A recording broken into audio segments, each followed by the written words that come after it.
Assalamualaikum warahmatullahi wabarakatuh. Selamat pagi, selamat sejahtera untuk teman-teman semuanya. Pada pagi hari ini kita akan melaksanakan kegiatan diskusi. Namun sepertinya teman-teman kita yang lain belum gabung. Untuk itu kita akan menunggu sebentar lagi, mungkin sekitar 5 menit lagi agar teman-teman kita yang lainnya bisa mengikuti kegiatan ini.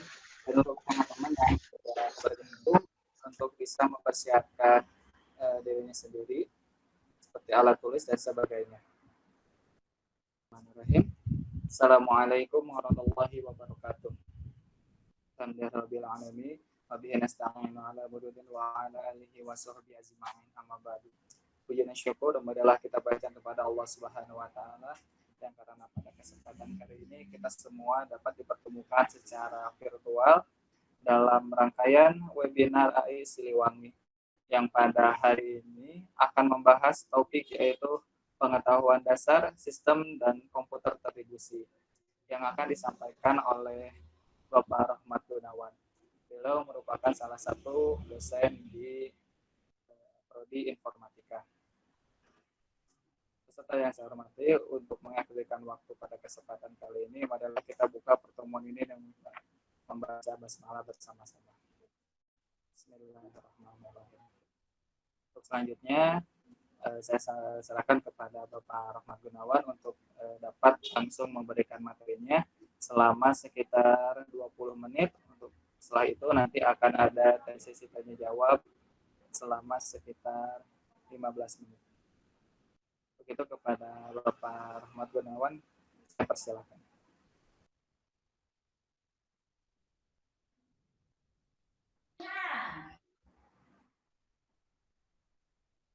Terima kasih waktunya ya. Saya coba share dulu slide-nya. Gimana? Suara saya jelas? Jelas, Pak. Oke. Bentar ya. Saya share dulu slide-nya ya. Sudah ada belum?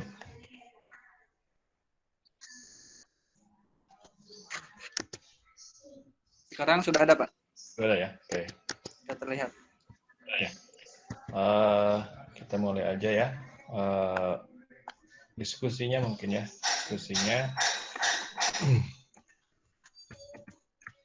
Assalamualaikum warahmatullahi wabarakatuh.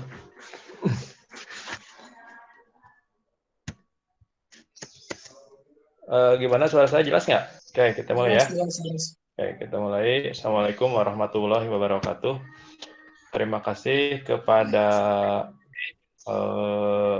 panitia atau kepada moderator ya, yang telah menyempatkan waktunya juga memberi kesempatan kepada saya, kepada Bapak Ibu dosen yang menyempatkan waktunya hari ini untuk bergabung di grup ini, juga kepada mahasiswa semua ya. Dalam kesempatan ini saya diberi amanat untuk mencoba menyampaikan pengenalan mungkin ya, dasar tentang sistem terdistribusi.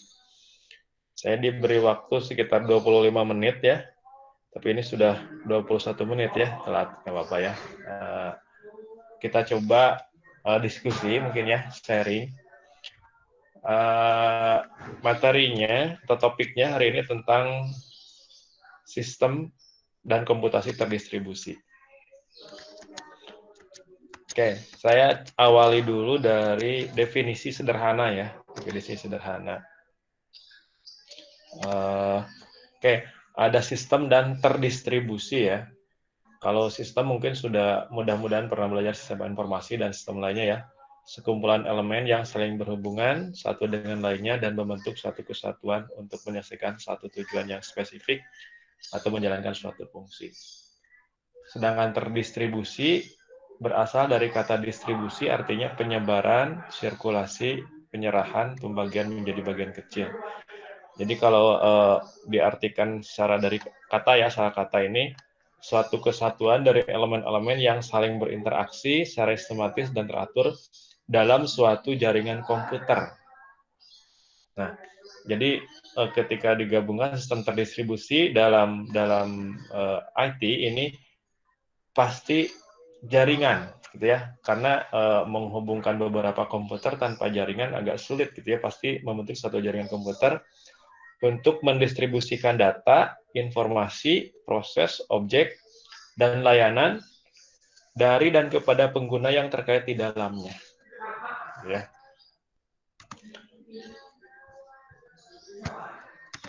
Oke, ini definisi lain ya.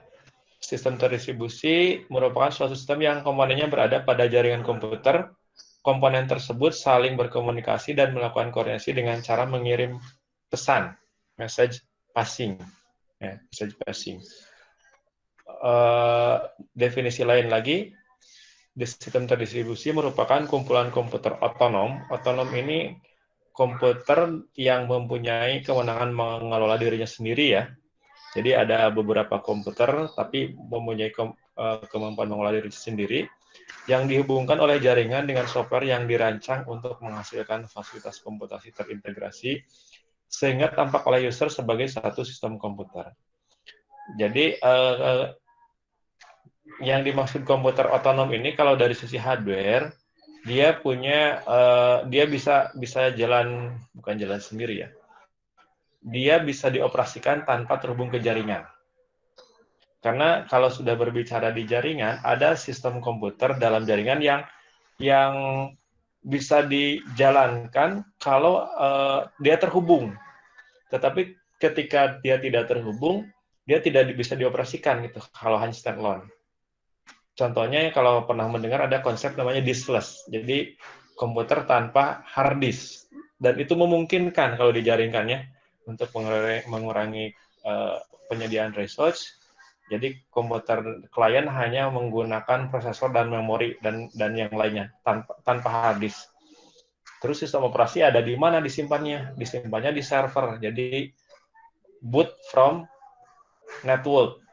Nah itu ya kalau di jaringan memungkinkan. Tapi kalau yang sistem terdistribusi ini dia bisa berjalan sendiri, tetapi dihubungkan dengan jaringan komputer dan seolah-olah setiap host yang ada di dalam jaringan tersebut karena mengerjakan satu tujuan yang sama yang dibagi-bagi tadi. Jadi ketika user yang mengakses seolah-olah hanya satu komputer tunggal yang mempunyai kemampuan yang sangat besar. Gitu. Padahal di balik itu semua adalah komputer-komputer kecil yang digabungkan. Ya. Nah, infrastruktur jaringan terdistribusi bisa jaringan komputer, bisa LAN, WAN, atau internet. Ya. Beragam perangkat keras dan perangkat lunak, serta user yang saling terkait dalam sistem jaringan yang membentuknya. Nah, kalau komputasi terdistribusi ini ya, bidang ilmu komputer yang mempelajari sistem terdistribusi. Jadi, kalau sistem secara keseluruhannya, tapi kalau komputasi terdistribusi, tapi bagiannya, ya, bagiannya membahas prosesnya, ya, komputasinya. Networknya tidak terlalu dieksplor, tapi komputasinya, prosesnya gitu ya. Jadi nanti di dalam sistem terdistribusi itu ada beberapa komponen lagi di dalamnya ya. Aktivitas yang dilakukan pada sistem terdistribusi. Komputer yang terhubung ke jaringan ini mungkin berada di lokasi yang sama atau berbeda gitu ya. Nah, di sistem terdistribusi ada istilah yang namanya middleware. Middleware ini berasal dari kata middle software. Jadi ketika berbicara sistem terdistribusi di dalam suatu jaringan ini biasanya akan bertemu dengan sistem operasi yang berbeda-beda, gitu ya, browser yang berbeda-beda mungkin ya, aplikasi yang berbeda-beda juga. Nah, untuk menjembataninya seperti apa? Nah, jadi ada yang namanya software di tengah-tengah atau middle software. Middle software ini maksudnya dalam teknisnya ya, untuk mendukung keanekaragaman komputer dan jaringan yang menawarkan single view, nampak seperti satu sistem tunggal dalam jaringan, maka sistem terdistribusi secara aplikasi berada antara lapisan aplikasi dan lapisan sistem operasi. Lapisan ini disebut sebagai lapisan middleware untuk mendefinisikan sistem terdistribusi. Oke, teknisnya nanti middleware ini bisa berupa library, bisa berupa tools ya, dan lain-lainnya tergantung dari framework atau mungkin ketika develop tergantung dari bahasa pemrograman yang digunakan juga ya. Keunggulannya apa? Keunggulannya ini yang pertama kinerja sistem ya, performance.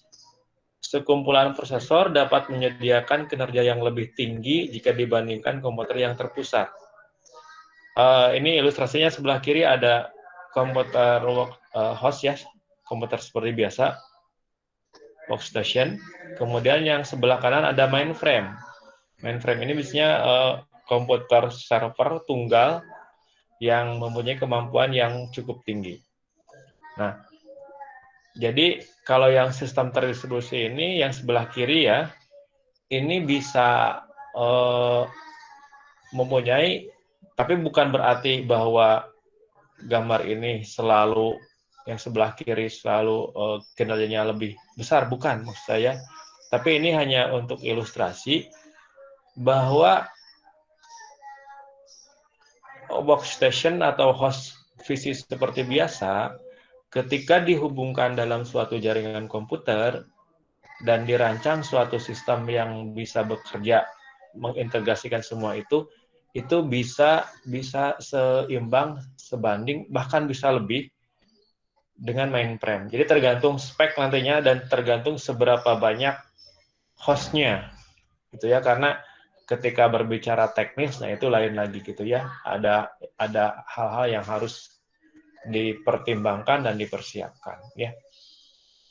Ini performance ini berhubungan dengan jumlah pekerjaan yang dapat diselesaikan sistem komputer berdasarkan waktu dan sumber daya yang digunakan, gitu ya. Berapa lama dan berapa besar sumber daya yang digunakan.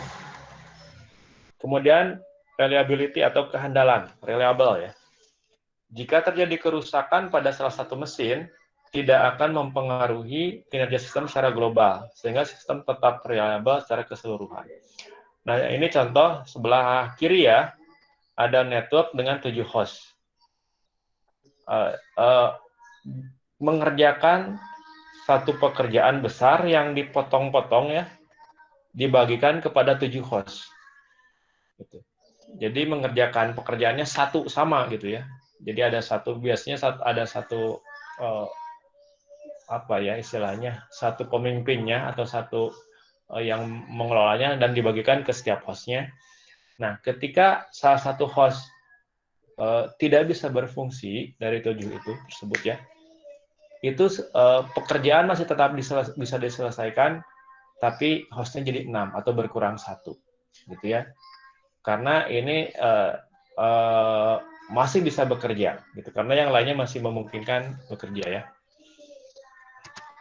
Kemudian computation speed up, peningkatan jumlah komputasi.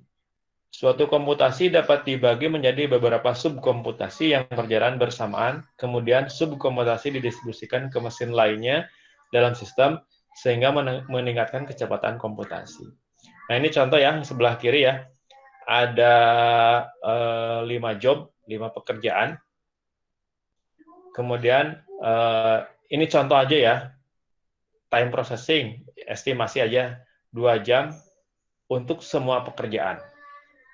Ya, processingnya sekuensial atau berurutan. Jadi ada 5 pekerjaan, pekerjaan 1 sampai 5 itu beres 2 jam. Kalau misalkan rata-rata ya, rata-rata pekerjaan kalau 2 jam itu 60 kali 2 120 menit dibagi 5 sekitar 24 ya. Iya ya, 24 misalkan. Satu pekerjaannya 24 menit. Nah, yang jadi masalah misalkan ini mengerjakannya sekuensial atau berurutan. Jadi dari pekerjaan ke satu sebenarnya bisa berbarengan, tapi karena resource-nya tidak memungkinkan, makanya ngurut. 1 misalkan kedua, 2 ke 3, 3 ke 4, 4 ke 5. Kalau memungkinkan bahkan 1, 2, 3, 4, 5 bareng gitu, tapi tidak memungkinkan. Ya. Nah, lain halnya dengan yang sebelah kanan yang terdistribusi. Job number-nya sama, jumlah pekerjaannya 5, time processing-nya lama ya, 1,5 hours per job. Lebih lama. Kalau yang tadi 2 hours, 2 jam seluruhnya, ini 1,5 jam. Sebenarnya lebih lama. Tetapi ujungnya bisa lebih cepat selesai. Kenapa? Karena dikerjakan secara paralel, artinya berbarengan. Jadi bisa 5 pekerjaan beres semuanya dalam waktu 1,5 jam. Itu ilustrasi sederhana aja ya, ilustrasi sederhana aja. Yang dimaksud dari computation speed up, ya, peningkatan jumlah komputasi. Kemudian communication, nah ini fitur yang sudah umum kalau di jaringan ya, bisa berkomunikasi, menyediakan proses komunikasi sehingga bisa saling bertukar informasi antara pengguna dalam suatu sistem terdistribusi.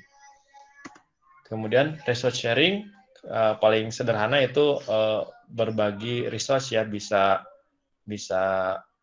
disk, bisa file, bisa printer, bisa yang lainnya ya, mungkin optical disk kalau masih ada mungkin sekarang ya, resource sharing itu.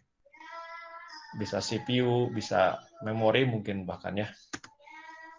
Kemudian incremental growth atau scalability, peningkatan pertumbuhan sistem. Nah, mesin baru dapat ditambahkan jika kebutuhan proses meningkat. Kemampuan untuk tumbuh atau bertambah dari suatu sistem terdistribusi. Nah, ini misalkan ya, awalnya 5 job, 5 pekerjaan, ada 5 host. Gitu ya. Ketika pekerjaannya bertambah, ada 7, itu sebenarnya mungkin saja bisa dikerjakan oleh 5 host. Tapi mungkin waktunya agak lama gitu ya. Karena pekerjaannya bertambah. Nah, supaya waktunya tidak tambah lama, ya kalau memungkinkan atau hostnya ditambah juga atau workstation-nya yang mengerjakannya ditambah juga. Gitu ya. Oke. Kemudian ketersediaan. Availability ya, persentase sistem berada dalam kondisi berfungsi baik. Nah, ini dengan sistem terdistribusi ini dimungkinkan, gitu ya. Contoh gini, kalau misalkan suatu penyedia layanan server gitu ya, hanya satu-satunya, ketika server hanya satu-satunya tersebut tidak dapat berfungsi, ya setiap request atau yang meminta layanan tidak bisa dilayani. Tetapi ketika penyedia layanan dibuat lebih dari satu, menyediakan layanan yang sama, misalnya 2 atau 3, setiap permintaan bisa dilayani, bahkan ketika misalnya dari 3 server, ternyata 1 server tidak dapat berfungsi, 2 server masih bisa melayani, gitu ya. Dan pengguna layanan atau klien atau yang melakukan request tidak tahu, saya sekarang pokoknya minta layanan ini, saya tidak tahu dilayani oleh server yang mana, apa yang terjadi di belakang tersebut, apakah server 1 misalkan tidak berfungsi, saya dipindahkan ke server 2, permintaan saya, nah itu memang tidak perlu tahu, tapi itu dibaliknya. Nah sistem distribusi berperan di sana. Dan tekniknya banyak ya, bisa dibuat mirror, bisa dibuat replikasi, dan lain sebagainya. Nah, ketersediaan ini biasanya dinyatakan dengan angka, ya, availability dalam bentuk persentase ya. Nah, downtime per years di sebelah kanan ini, sebelah kanan ada tabel yang angka 9-nya paling banyak, itu yang paling bagus. Jadi ada 19, 90%.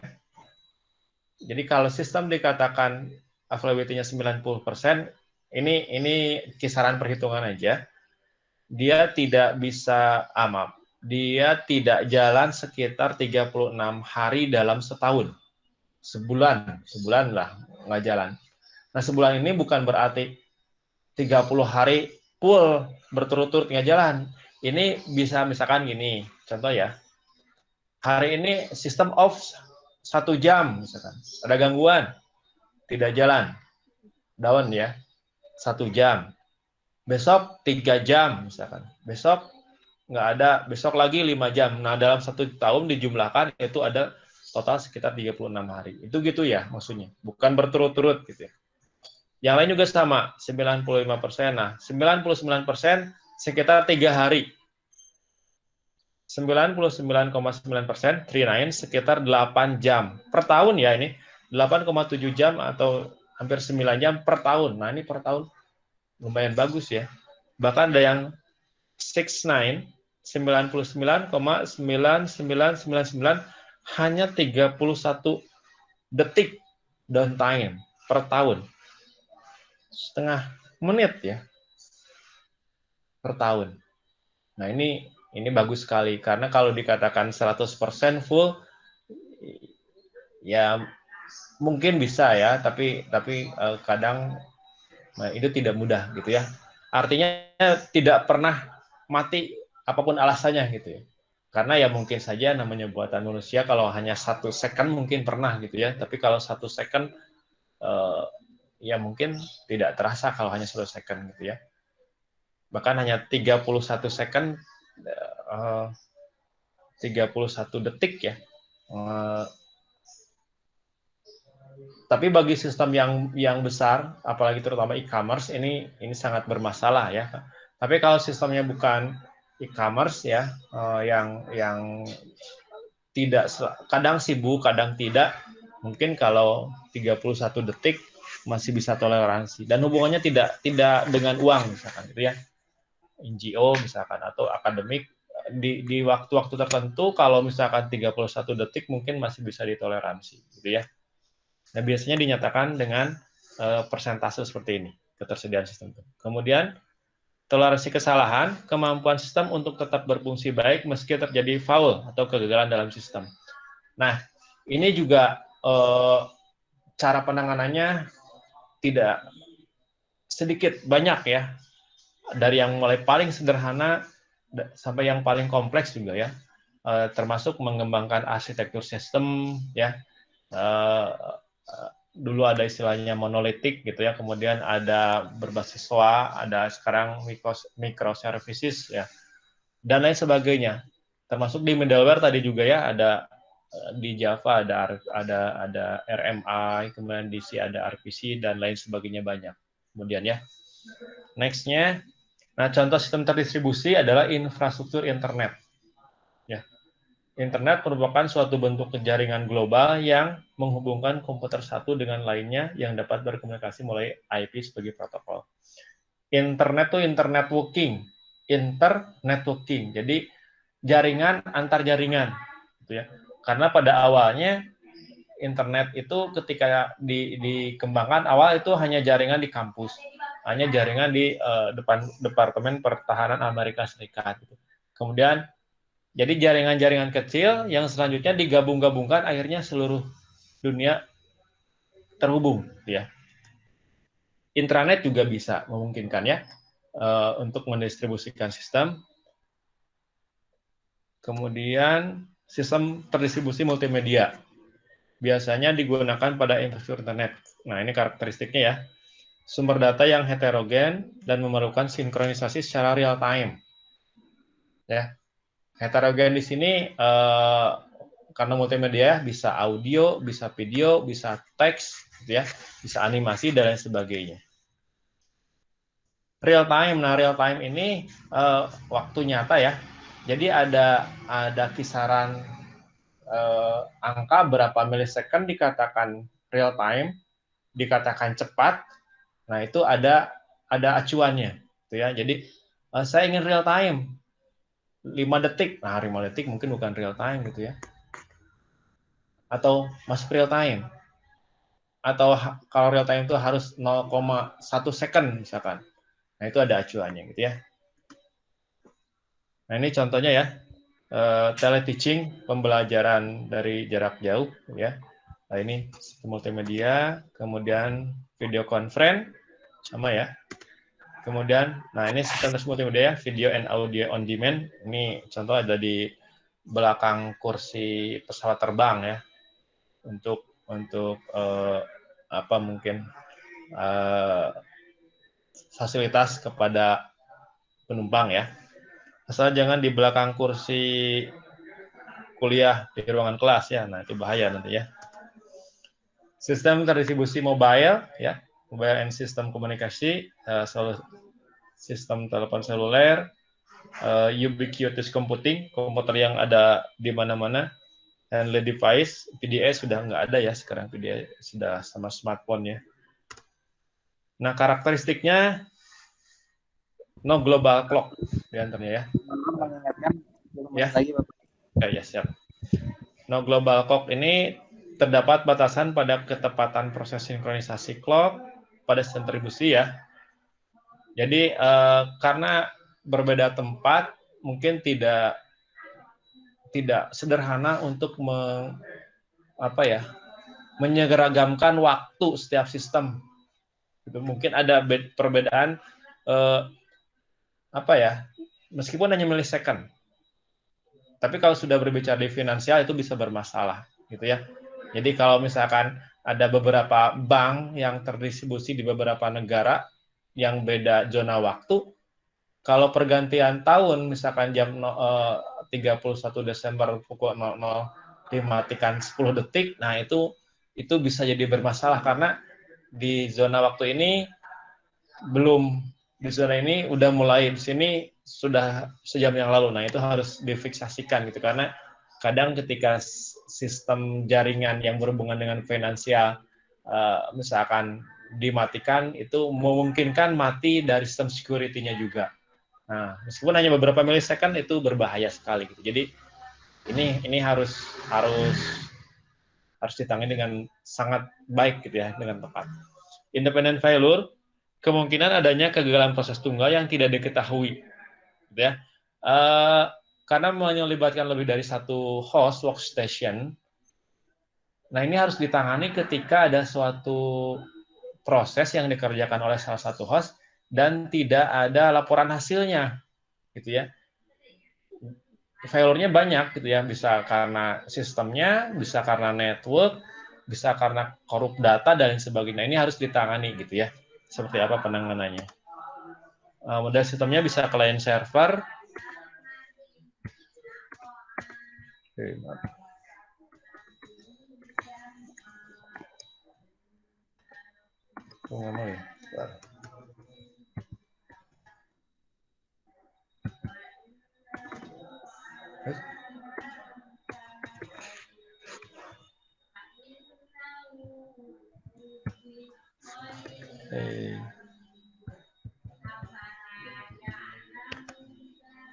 Sebentar ya, dikit lagi nih. Kenapa ya?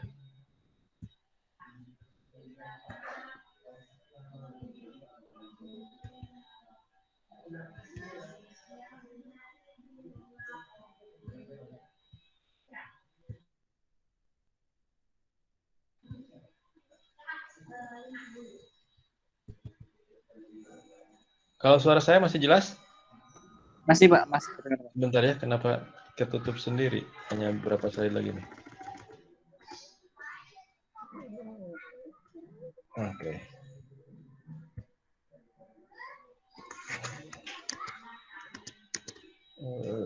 Saya share ulang.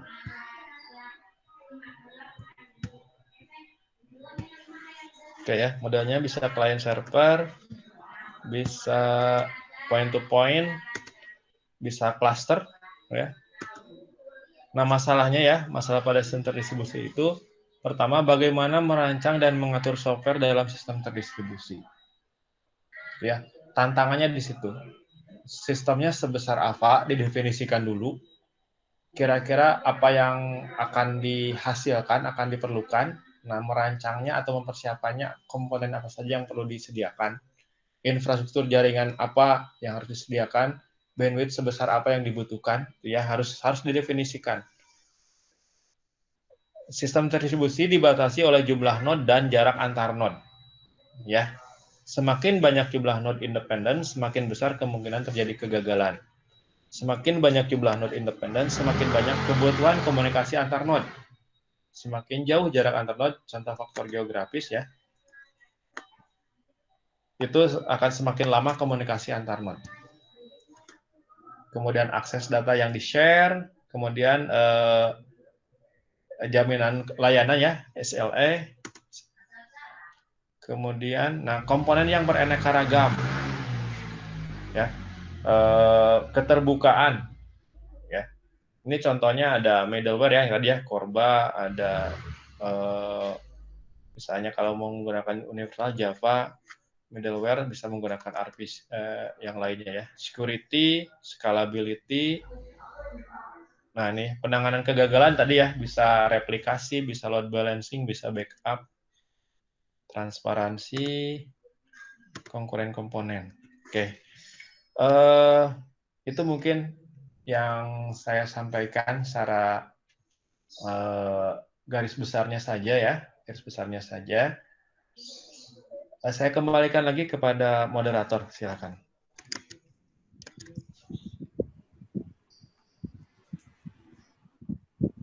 Terima kasih kepada Pak Rahmat yang telah menyampaikannya tentunya.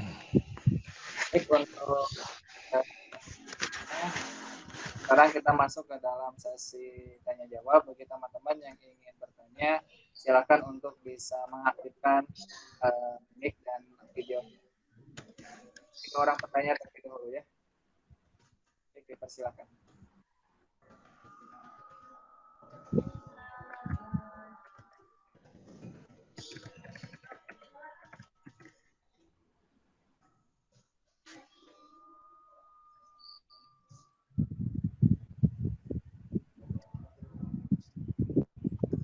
Ada dari teman-teman? Silakan.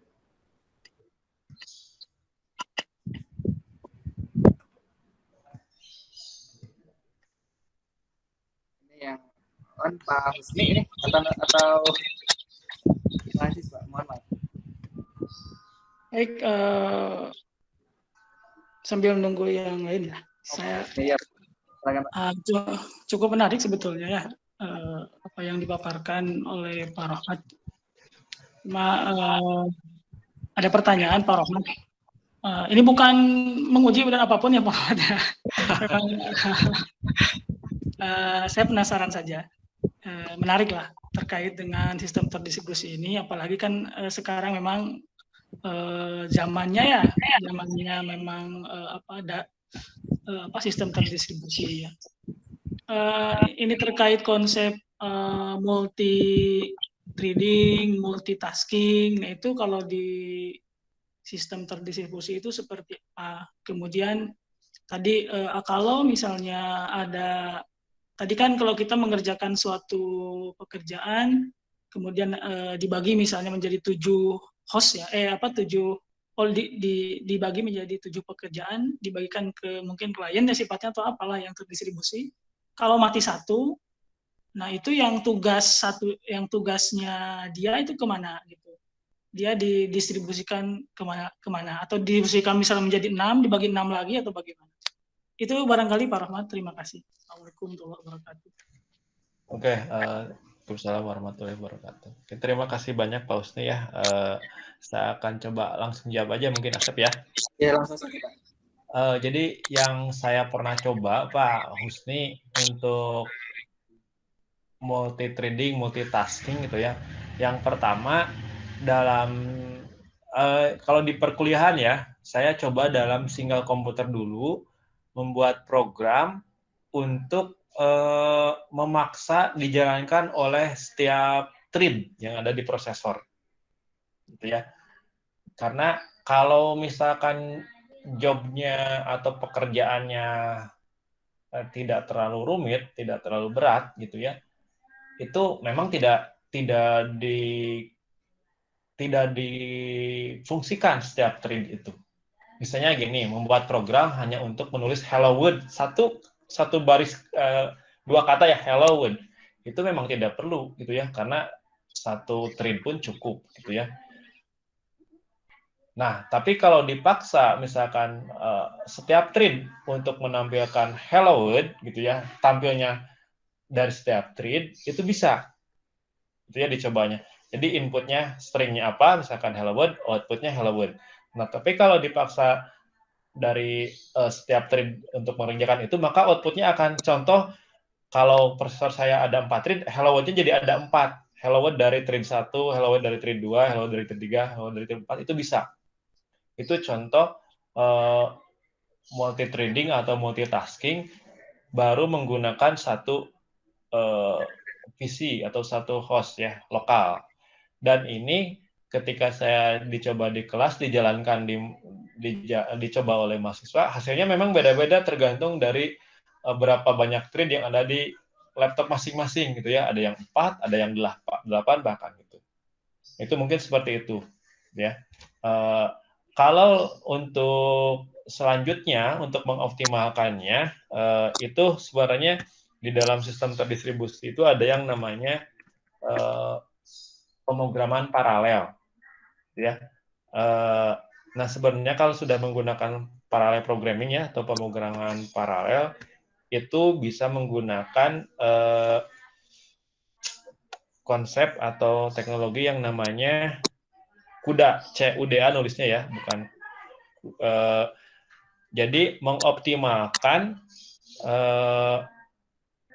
Central Processing Unit CPU dan GPU, Graphical Processing Unit. Jadi sebenarnya GPU bisa difungsikan untuk mengerjakan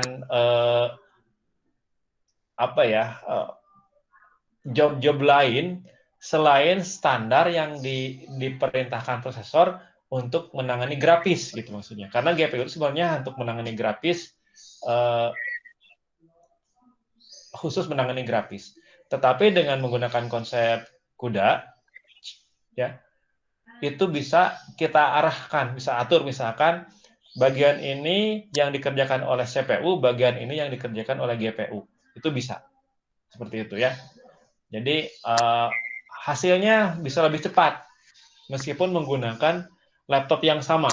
Tapi ini tidak serta-merta semua laptop mendukung. Sebenarnya karena GPU itu awalnya didukungnya oleh NVIDIA. Dia waktu saya belajar itu NVIDIA yang didukungnya kartu grafisnya NVIDIA gitu. Oke. Nah, pertanyaan yang kedua yang tadi ya, simulasi kalau misalkan ada satu pekerjaan besar ketika dikerjakan menggunakan konsep sistem terdistribusi misalnya oleh 7 host, tiba-tiba satu host tidak berfungsi. Nah, gimana penanganannya? Nah, ini yang saya pelajari, ini beda-beda tergantung dari sistem yang dirancangnya.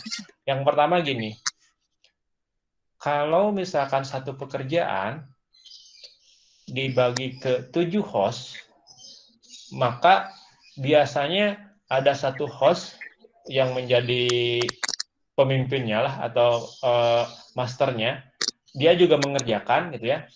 Yang 6 nanti laporannya ke sana, ke masternya gitu. Nah, bagaimana kalau tiba-tiba satu host tidak laporan gitu? Apakah jaringannya disconnect misalkan? Jadi yang laporan hanya 5. Jadi 5 dan sama master hanya 6. Ini seperti apa penanganannya? Nah, pertama itu tergantung rancangan dari awal. Ada yang perancangannya gini, misalnya ya, rata-rata mengerjakan pekerjaan setiap job itu 1-2 menit. Itu tidak ada yang lebih dari 2 menit, antara 1,1, 1,2 itu sudah perhitungan. Jadi ketika 2 menit lebih tidak ada satu host yang tidak memberikan hasil, nah itu ditangani. Pertama ada yang satu job tunggal itu dibagi lagi jadi 6, sekarang karena 6 ya, master dan 5 host. Ada juga yang satu job yang tidak diselesaikan tadi karena tidak ada jawaban baik itu dikerjakan oleh master aja gitu. Ada yang seperti itu. Gitu ya. Jadi tergantung seperti apa penanganannya gitu. Yang saya pelajari itu seperti itu. Gitu ya. Contoh yang sederhana gini. Kalau kita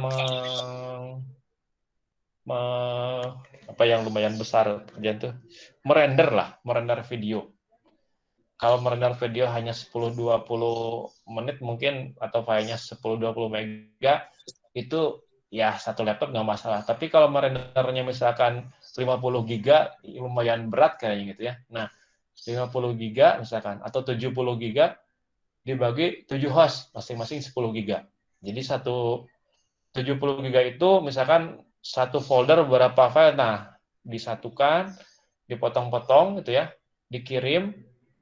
Nah, ketika host yang ke-7 setelah berapa waktu tidak laporan juga, misalkan tidak ada mengirim hasil rendernya, yang tadi, apakah mau dikerjakan pekerjaan itu sama master, atau dipotong-potong lagi jadi 6, karena sekarang jadi 6 host. Ya, itu contohnya aja, contoh yang saya pelajari seperti itu. Namun di kelas waktu terakhir tahun 2000 berapa ya, saya 17 atau 18 menyampaikan, itu belum sempat sampai ke sana gitu ya. Yang saya sampaikan yang tadi mungkin kalau multi trading sudah pernah dicoba, bisa berjalan menggunakan beberapa library yang berbeda, bahkan gitu waktu itu ada ptrade, ada MPI, ada MPI CH, ada yang menggunakan gitu ya. Kemudian ada bagian lainnya, misalnya coba teknisnya itu ke distributed database tapi tidak menggunakan relasional. Saya coba menyampaikan distributed database-nya coba pakai NoSQL ya waktu itu. Itu mungkin Pak Husni yang dapat saya sampaikan, mudah-mudahan ada gambaran. Terima kasih, saya kembalikan kepada moderator. Terima kasih atas pertanyaan dari Pak Husni dan Pak Romad yang telah menjawab. Untuk selanjutnya dari rekan-rekan yang lainnya, mungkin ada yang ingin bertanya, silakan bisa mengaktifkan mic-nya.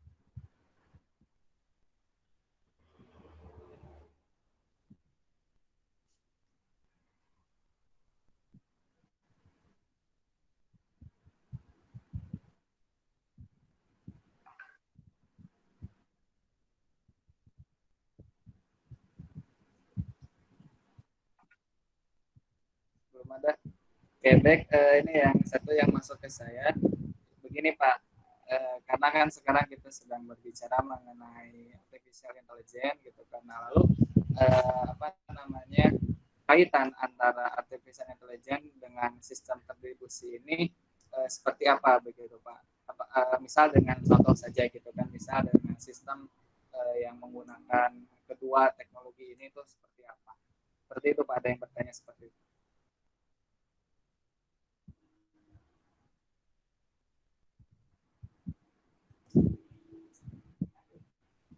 Pak Rahmat, masih bisa mendengar Bapak? Bisa. Oh, ya. Yang hubungan AI dengan Sistem distributed system ya? Iya, Pak. Oke.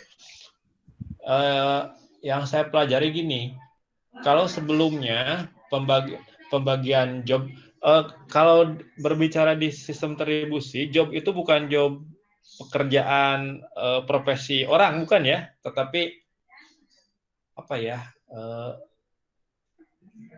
intinya nanti bagian yang akan diproses oleh prosesor lah, gitu ya, karena sudah bicaranya teknis gitu ya. Jadi kalau sebelumnya pembagian job atau penanganan job itu tergantung schedule, tergantung yang dijadwalkan sebelumnya, gitu ya. Nah, kalau sekarang itu lebih apa yang saya pelajari itu lebih dinamis lagi menggunakan AI, gitu ya. Contoh kalau di networking juga ya, penanganan terhadap malware, gitu ya.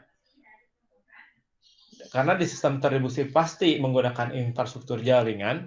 Kalau sebelumnya mungkin hanya mengandalkan IDS dan IPS mungkin ya. Nah, sekarang sudah diterapkan AI karena semakin ke sini semakin kompleks, itu ternyata malware juga semakin apa ya? Dia dirancang untuk tidak mudah dideteksi gitu. Makanya tidak cukup menggunakan rule standar. Bisa menggunakan beberapa algoritma yang ada di AI, gitu ya. Di jaringan itu sudah seperti itu sekarang, gitu. Jadi misalkan penanganan malware dengan IPS plus integrasi dengan algoritma apa, misalkan ya. Yang paling sederhana penelusurannya aja, misalkannya bisa backward chaining, forward chaining, dan lain sebagainya. Gitu. Atau bisa juga menerapkan algoritma yang lainnya. Jadi sebenarnya bisa sangat memungkinkan untuk diintegrasikan, gitu ya. Karena sekali lagi sekarang sudah tidak standar, cepat berubah dari suatu kondisi ke kondisi lainnya, yang itu butuh penanganan yang tidak sederhana, dan AI sangat memungkinkan.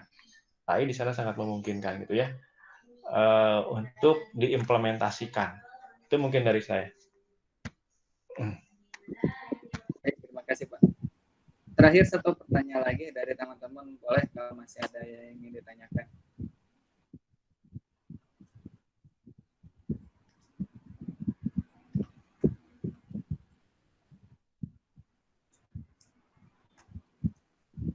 Atau mungkin teman-teman masih belum terpikirkan?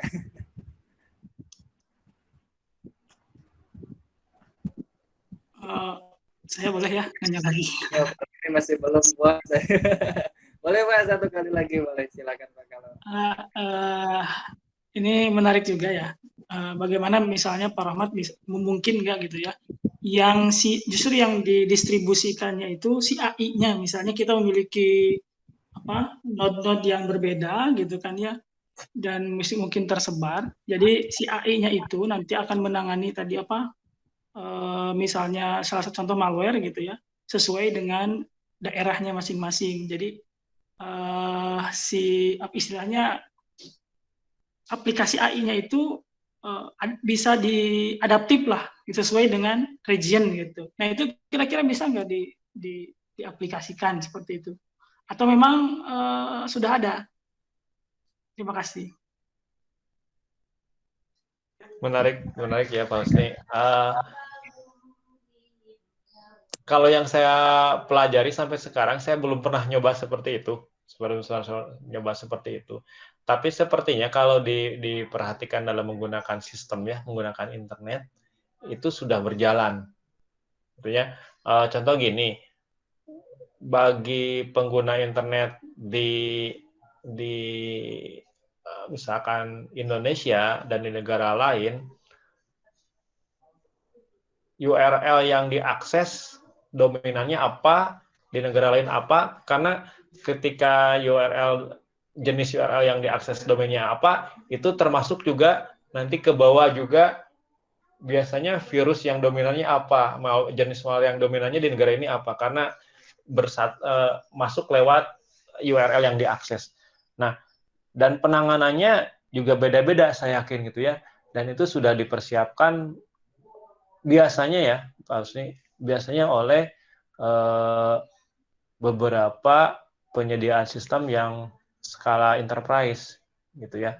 Bahkan saya pernah membaca gini, waktu zamannya Windows berapa ya, sebelum zaman XP lah 95, itu sengaja disisipkan kode supaya diketahui serial number mana yang banyak diduplikasi dan digunakan di negara mana gitu. Jadi dulu masih sangat mudah sekali gitu ya, serial number dimasukkan manual gitu ya. Nah, ketika dia connect ke internet, karena serial numbernya sama, itu kedetek. Oh, berarti serial number ini dipakai di mana saja, di negara mana gitu. Dan ditangani seperti apa gitu. Itu untuk mencoba seperti itu. Nah, tadi ya, memang kalau digabungkan antara AI dan misalkan adaptive system dan networking ya, itu sangat menarik sekali, tapi ya mungkin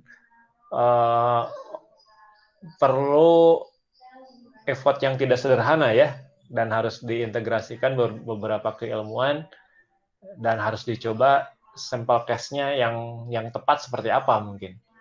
Gitu ya.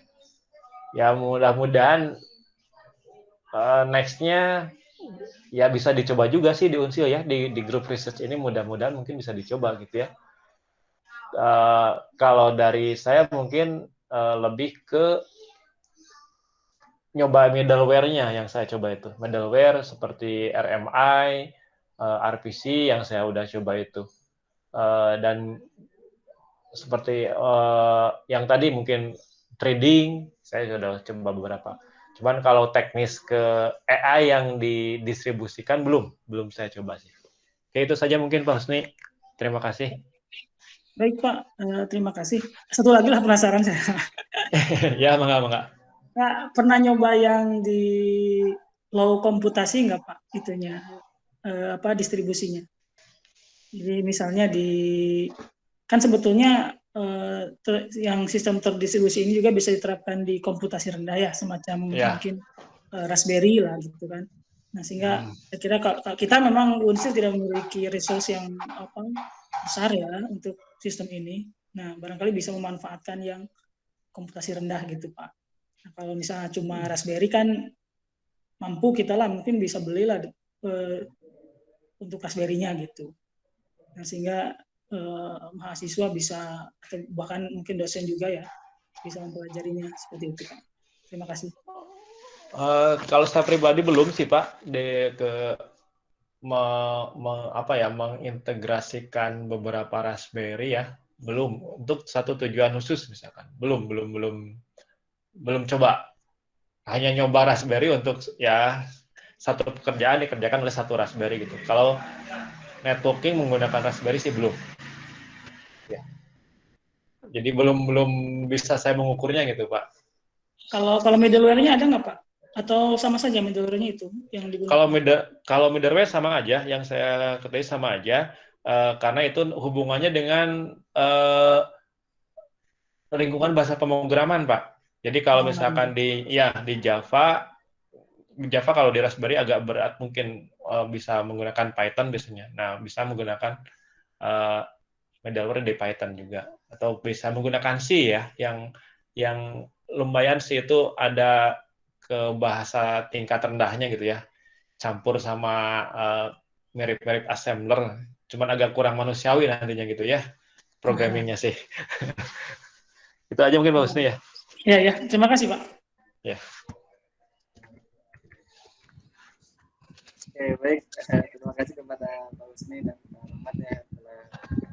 Diskusi kita menjadi hangat gitu kan teman-teman semuanya. Ternyata memang lingkup dari artificial intelligence lalu juga sistem terdistribusi ini ternyata memang masih luas gitu kan, masih bisa dieksplor gitu kan, masih banyak hal yang memang masih mungkin di kehidupan nanti di depan ada sesuatu yang memang bisa dihasilkan.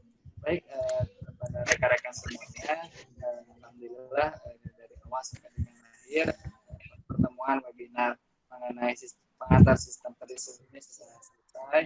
Terima kasih kepada para penanya, khususnya Pak Husni dan juga Pak Rahmat sebagai pemateri yang telah menyampaikan materinya dengan baik. Terima kasih atas bersedia untuk bisa foto. Oke, terima kasih ya. Peserta yang saya hormati, alhamdulillah kegiatan dari awal sampai dengan akhir telah dilaksanakan.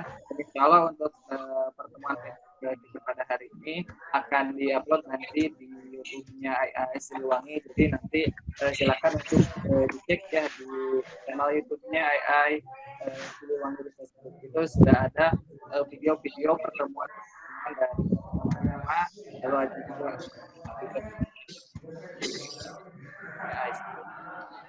terakhir saya mau